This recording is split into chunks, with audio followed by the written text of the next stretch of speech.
সালামু আলাইকুম সবাইকে। আজকে আরও একবার ফিরে আসলাম আপনাদের মাঝে, জার্মানির বিখ্যাত শহর বিলেফেল্ডের সুন্দর প্রকৃতির মাঝে।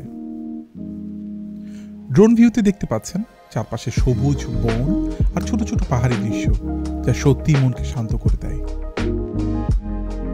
শহরের শত ব্যস্ততা থেকে কয়েক মিনিট দূরেই বিলেফেল্ডের এই ছোট্ট বনাঞ্চল, যেখানে মানুষের ভিড় খুবই কম আর প্রকৃতির রূপ অনন্ত। কি দারুণ নিদর্শন এই বিলেফেল্ডের বনভূমি। এখানে প্রাণী শুধু নয়, এখানে খোলা মাঠ, ছোট নদীর ধারা আর অগণিত সবুজ গাছপালা। প্রকৃতির এই শান্ত পরিবেশে হাঁটতে হাঁটতে মনে হবে সময় যেন এখানে থেমে গেছে। তাহলে এই ছিল আজকের নেচার ট্যুর ব্লগ। ভালো লাগলে অবশ্যই আপনারা আমাদের সাথে সাবস্ক্রাইব করে থাকবেন এবং দেখা হবে আবারও নতুন কোনো জায়গায়, নতুন কোনো ভিডিওতে।